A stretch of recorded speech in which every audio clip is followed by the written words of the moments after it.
बिस्मिल्लाहिर्रहमानिर्रहीम। अस्सलाम वालेकुम तमाम दोस्तों को पाक राइज न्यूज में खुश आमदीद। साबिक क्रिकेटर पीठ में चुरा घूमते हैं, मीडिया और पीसीबी में सियासत है। बैटिंग कोच ग्रांट फ्लावर ने नौकरी खत्म होती ही शर्मनाक इंकशाफ कर दिया है।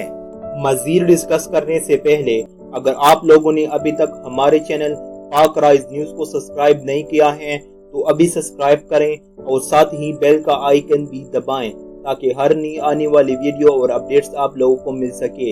इसके अलावा इस वीडियो को ज्यादा से ज्यादा लाइक करें और नीचे कमेंट सेक्शन में अपनी राय का इजहार जरूर करें। पाकिस्तान क्रिकेट टीम के साबिक बैटिंग कोच ग्रांट फ्लावर ने अपने मुआहदा खत्म होते ही पाकिस्तानी टीम पर होने वाले नाजायज तनकीद और पाकिस्तान क्रिकेट बोर्ड पीसीबी के अंदरूनी सियासत पर तंकीद करते हुए कहा है कि यकीनन मैं इन चीज़ों को मिस नहीं करूंगा। गैर मुल्की खबर रसा के इदारे में दिए गए इंटरव्यू में ग्रांट फ्लावर ने कहा कि साबिक खिलाड़ियों की जानिब से पीठ पीछे छोड़ा घूमना, टीवी पर होने वाली सियासत, सहाफ़ी और पीसीबी में होने वाली सियासत चंद ऐसी चीज़ें हैं जिन्हें मैं बिल्कुल भी मिस नहीं करूंगा।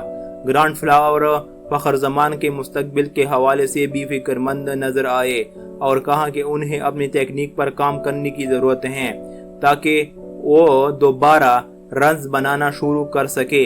जबकि उन्होंने बाबर आजम की बेहद तारीफ की और कहा कि वो पाकिस्तान के सबसे बेहतरीन खिलाड़ी रहे हैं जिनकी कोचिंग का मौका है।